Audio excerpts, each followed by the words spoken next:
Hi guys, welcome back to my channel. So today we will see components of stuffing. देखो कल की video में हम लोगों ने पढ़ा स्टेप्स ऑफ स्टफिंग, राइट? तो अब स्टेप्स ऑफ स्टफिंग बेटा बहुत ज़्यादा इंपॉर्टेंट है, ठीक है? जब स्टेप्स हम लोग पढ़ लेते हैं तो उसके बाद ना अभी चैप्टर में क्या बचता है, एक्सपेक्ट्स ऑफ स्टफिंग, उसी को बोलते हैं एलिमेंट ऑफ स्टफिंग और उसी को बोलते हैं कंपोनेंट्स ऑफ स्टाफिंग। देखो अब क्या है बेटा, स्टाफिंग को ना 3 पार्ट में बांटा है, ठीक है? कितने पार्ट्स में? थ्री पार्ट्स में। पहला है रिक्रूटमेंट, दूसरा है सिलेक्शन एंड तीसरा है ट्रेनिंग। कल वाली वीडियो में मैंने ऑलरेडी आपको बताया था कि आपको ये अलग से भी पढ़ना होगा, ठीक है? सो आज हम लोग देखेंगे रिक्रूटमेंट। देखो रिक्रूटमेंट अपने आप में इस चैप्टर का एक टॉपिक है, ठीक है? फिर आता है, जब रिक्रूटमेंट खत्म कर लेंगे तो फिर हम लोग देखेंगे सिलेक्शन, उसका प्रोसेस, ये सब बहुत इंपॉर्टेंट है।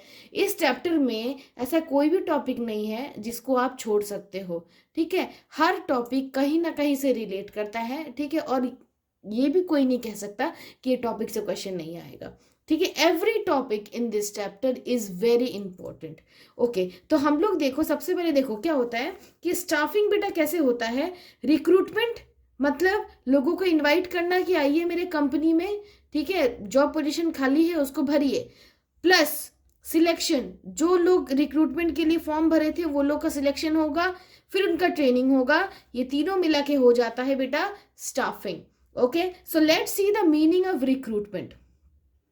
So recruitment means search for candidate who can perform the vacant roles and inducing them to apply and come forward for filling the vacant roles. देखो समझाने के इसमें बेटा कुछ भी नहीं है, सिंपल है। रिक्रूटमेंट का मतलब होता है कि इस कैंडिडेट को सर्च करो जो कि हमारे कंपनी का जो जॉब प्रोफाइल है उसको मैच करे, ठीक है? उनको इंड्यूस करो, कन्विंस करो, ठीक है, कि आइए और हमारे ऑर्गेनाइजेशन में क्या करिए, अप्लाई करिए, ठीक है?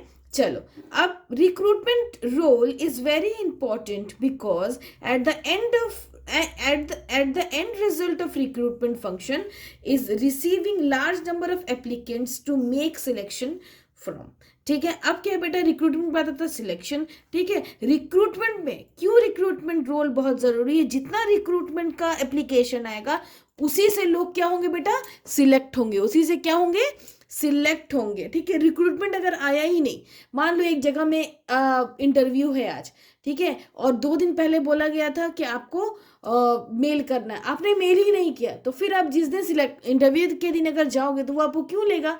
आपने तो पहले एप्लीकेशन फॉर्म भरा ही नहीं। इसलिए रिक्रूटमेंट प्रोसेस बहुत ज़रूरी होता है। अब हम लोग देखेंगे कि किस तरह से रिक्रूटमेंट होता है। So now we will see sources of recruitment. So sources of recruitment क्या होता है बेटा? सोर्सेज ऑफ रिक्रूटमेंट, किस तरह से रिक्रूट किया जा सकता है। देखो हमारे पास 2 तरीका है जिससे रिक्रूट किया जा सकता है। पहला है इंटरनल सोर्स और दूसरा है एक्सटर्नल सोर्स। बहुत इंपॉर्टेंट है, एग्जाम में पूछता है, ठीक है? इंटरनल सोर्स और दूसरा क्या है बेटा, एक्सटर्नल सोर्स, ठीक है? अब देखो इंटरनल सोर्स हम लोग पहले पढ़ेंगे, फिर एक्सटर्नल सोर्स पढ़ेंगे।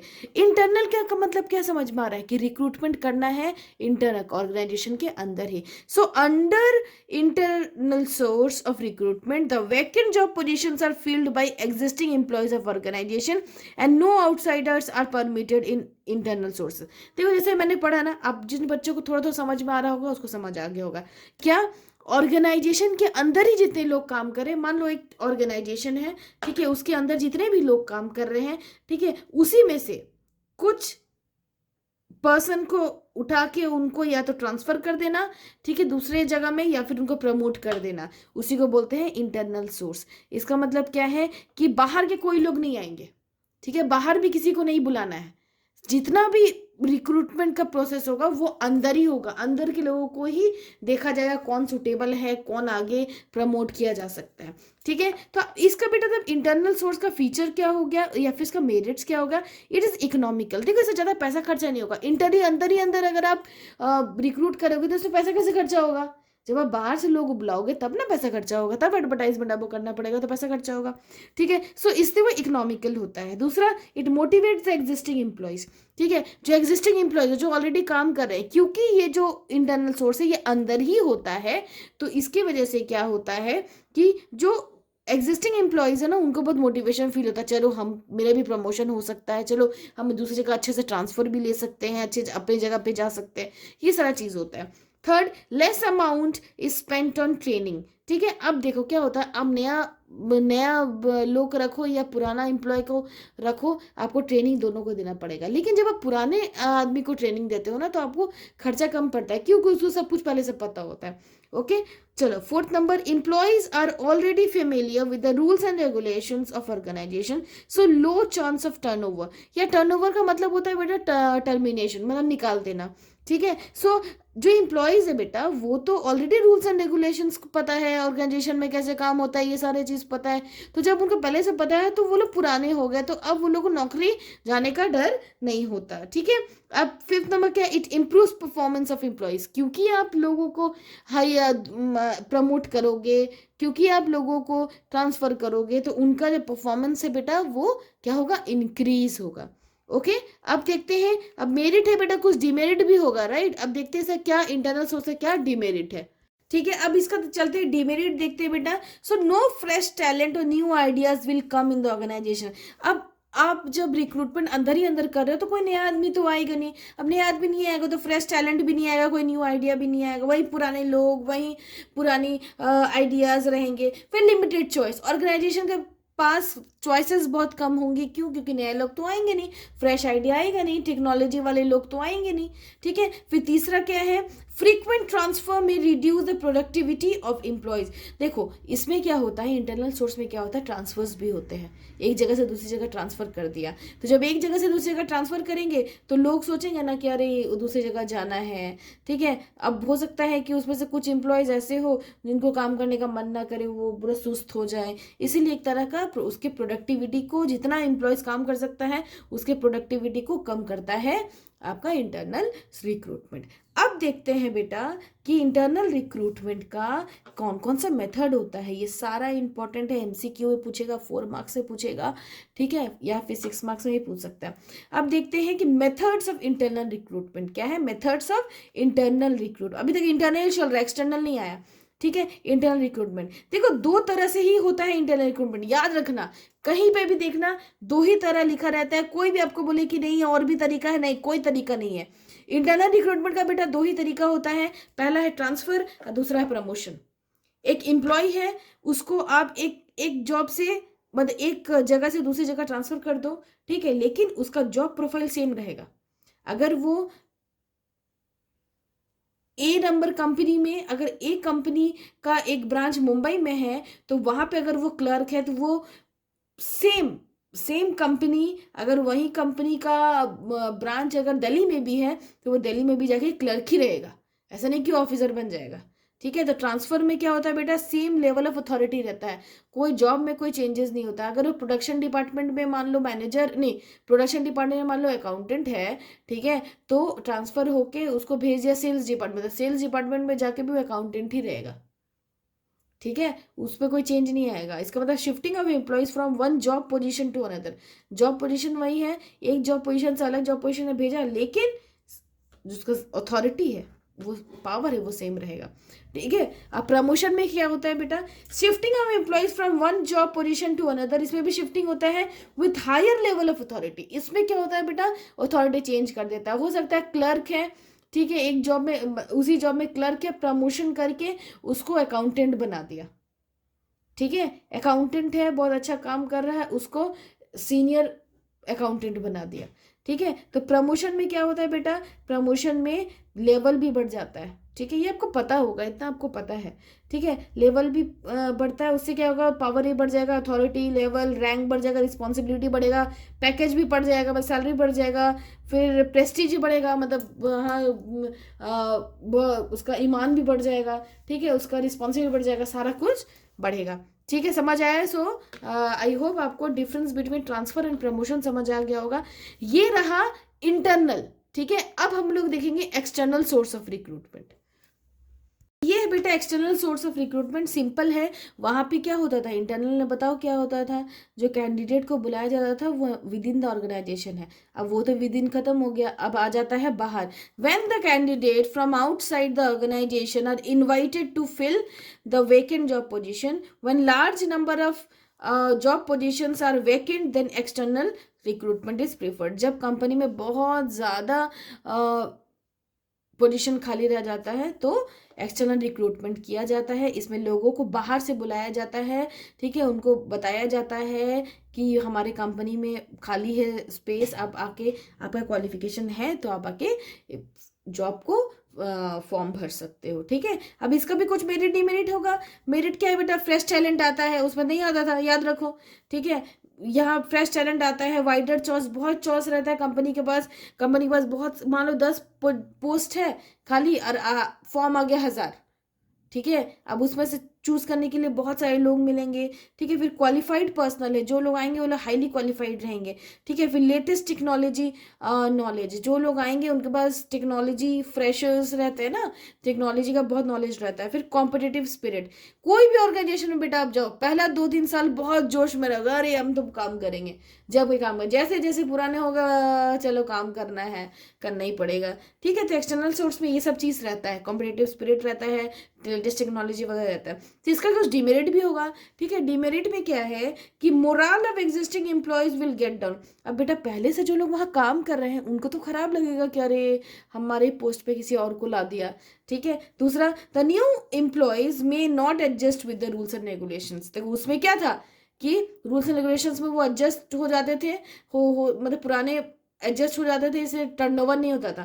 तो यहाँ पे ना नए नए लोग हो सकते हैं कि एडजस्ट ना कर पाए, इसलिए ज़्यादा टर्नओवर हो, ज़्यादा लोग निकाल दिया जाए, ठीक है। उसके बाद तीसरा, इट इज़ एक्सपेंसिव, ये मैंने ऑलरेडी बताया, वो इकोनॉमिकल था उधर वाला इंटरनल, ये एक्सपेंसिव है क्यों, क्योंकि बाहर से लोगों को बुलाया जा रहा है, बाहर से लोगों को बुलाया जाएगा तो एडवर्टाइजमेंट में खर्चा तो करना पड़ेगा, ठीक है। उसके बाद एक लेंथी प्रोसेस है बेटा, ऐसा नहीं कि आज ही सब कुछ कर लोगे, ये एक लंबा प्रोसेस है, लंबे समय तक ये चलता है, ठीक है। पहले आपका रिक्रूटमेंट के जॉब एप्लीकेशन भरवाएगा, फिर सिलेक्शन होगा, फिर आपका क्या होगा बताओ, सिलेक्शन के बाद क्या था, प्लेसमेंट ओरिएंटेशन होगा, फिर ट्रेनिंग होगा, ठीक है। फिर आप ऑर्गेनाइजेशन में आके काम करोगे, तो लंबा प्रोसेस है, ठीक है। तो ये इसका मेरिट डिमेरिट हो गया बेटा।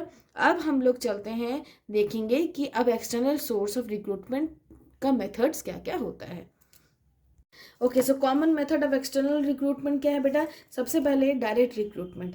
देखो कभी कभी देखना कोई फैक्ट्री के बाहर, ऑर्गेनाइजेशन के बाहर, ठीक है, उसके गेट पे, फिर वर्कशॉप के गेट पे लिखा रहता है urgent peon required, sweeper required, labour required, helper, guard, ये सब रिक्वायर्ड, ठीक है। तो क्या है डायरेक्ट रिक्रूटमेंट में क्या होता है कि आप आइए, ठीक है, गेट के बाहर आपका एक नोटिस लगा रहेगा, जो इंटरेस्टेड कैंडिडेट है, मान लो पियून का रहा, ये गार्ड का रहा, ये सब अनस्किल्ड के लिए होता है, ठीक है। ये जो डायरेक्ट रिक्रूटमेंट है बेटा, that is suitable for unskilled profession, ठीक है। अनस्किल्ड में जो लोग काम करते हैं, ठीक है, अनस्किल्ड जो लोग होते हैं उनके लिए, जैसे peon, sweeper, guard, helper, labour, ये लोग के डायरेक्ट रिक्रूटमेंट होता है, ठीक है। एक तरीका है, इसमें क्या होता है कि समटाइम्स ऑर्गेनाइजेशन, ये ORG मतलब organisation, paste notice at the gate of their office, factory or workshop regarding vacant job position. The people who are interested in those jobs walk in for interview. Walk in for interview का मतलब आइए और interview दीजिए। This method is most suitable for unskilled job positions like peon, sweeper, labor, helper, guard, etc. Okay. दूसरा एक तरीका है बेटा एडवर्टाइजमेंट, ये बताने की तो ज़रूरत है नहीं। एडवर्टाइजमेंट में मीडिया वो लोग सिलेक्ट करते हैं कि हमें कहाँ दिखाना है, सोशल मीडिया पे दिखाना है या टीवी पे दिखाना है, रेडियो में बताना है, ठीक है। ये डिसाइड करके वो लोग अपना एडवर्टाइजमेंट करते हैं। ओके, अब तीसरा चलते हैं कैजुअल कॉल्स पे। तीसरा बेटा कैजुअल कॉल्स। अब सोचो कैजुअल कॉल्स मतलब कॉल्स ही कर रहे हैं बस। देखो ऑर्गेनाइजेशन बेटा हर साल लोगों को लेती है, तो भाई हर साल लोगों को लेती है, तो मैंने आपको क्या बोला, रिक्रूटमेंट के लिए बहुत लोग आते हैं, ठीक है। मान लो ऑर्गेनाइजेशन के पास 10 सीट है, ठीक है, और उसके पास एप्लीकेशन आया 150, तो सिलेक्ट तो 10 ही हुआ है ना, तो रिजेक्ट कितना हो गया 140। पर क्या 140 सब रिजेक्ट होने के लायक थे? नहीं ना, उसके में भी तो कुछ अच्छे होंगे। तो वो जो अच्छे वाले लिस्ट है वो लोग ऑर्गेनाइजेशन पहले रख लेता है। अब जब ऑर्गेनाइजेशन को ज़रूरत पड़ता है, ऑर्गेनाइजेशन क्या करता है, वो लोगों को कॉल करके बुलाता है। और मान लो कि अगर आप सोचोगे कि मैम वो बैठा थोड़ी रहेगा, हो सकता है वो कहीं और काम कर रहा हो, तो जब उनको कॉल जाता है तो वो बोल देते हैं I am working somewhere else. ठीक है, तो जब वो बोल देते हैं ऐसा, तो फिर वो लोग किसी और को कॉल करते हैं। सो कैजुअल कॉलर्स में क्या होता है, large organisations maintain an application file in which they keep all the pending applications and from that application of suitable candidates who were not selected in previous year selection process are to be called current year। ठीक है, उनको इस साल बुलाया जाता है। अगर वो इंटरेस्टेड रहेंगे तो वो आ जाएंगे, नहीं होंगे तो किसी और को बुलाएंगे। ठीक है, अब बेटा कैंपस रिक्रूटमेंट जिसको बोलते हैं कैंपस सिलेक्शन, ये बहुत फेमस है, सब बच्चों को पता होगा। किसी का भाई, किसी के बहन, ठीक है, किसी के पापा मम्मी कैंपस सिलेक्शन करते होंगे और भाई बहन जो है उनका कैंपस सिलेक्शन होता होगा। ठीक है, अब क्या है, जैसे कोई एमबीए कॉलेज में चले जाओ या फिर आप किसी बीबीए वाले कॉलेज में चले जाओ, यूजी कॉलेज में चले जाओ, देखते हो हर साल ना कैंपस के लिए लोग आते हैं। ठीक है, अब चाहे वो टीसीएस हो, विप्रो हो, इन्फोसिस हो, कोई भी एक कंपनी, अच्छी कंपनी आती है और लोगों को सिलेक्ट करती है। ठीक है, जनरली वो लोग टारगेट करते हैं एमबीएस को, देन आपका अकाउंटेंट्स, देन इंजीनियर्स। ठीक है, फिर कंप्यूटर से जो लोग पढ़ते हैं वो लोग को। ठीक है, वो लोग क्या करते हैं, कॉलेज में विजिट करते हैं। ठीक है, प्रोफेशनल कॉलेज में विजिट करते हैं, टेक्निकल इंस्टीट्यूट में विजिट करते हैं और लोगों को लेके जाते हैं, मतलब बच्चों को लेके जाते हैं अपने ऑर्गेनाइजेशन में। फिर उनका सिलेक्शन हो जाता है। ठीक है, फिर ट्रेनिंग वगैरह होता है, फिर उनको जॉब मिल जाती है। ठीक है, तो कैंपस सिलेक्शन बड़ा वो है, मतलब कैंपस सिलेक्शन आप बोल सकते हो बहुत रेगुलर होता है। ठीक है, मतलब बहुत इजी प्रोसेस है कैंपस सिलेक्शन, ये एक्सटर्नल सोर्सेज का। फिर लेबर कॉन्ट्रैक्टर्स, देखो लेबर लोग का जो आप बोल सकते हो ना पहुंच, वो हर जगह रहता है। ठीक है, उनको पता है कितने कितने कहाँ पे कौन लोग हैं जो जॉबलेस बैठे हैं। ठीक है, किनको काम पे लगाना है, ये सब इनको पता है। So labour contractors maintain close contract with labourers, उनको लेबर से क्लोज कॉन्ट्रैक्ट रहता है। And they can provide the required number of unskilled worker at short time.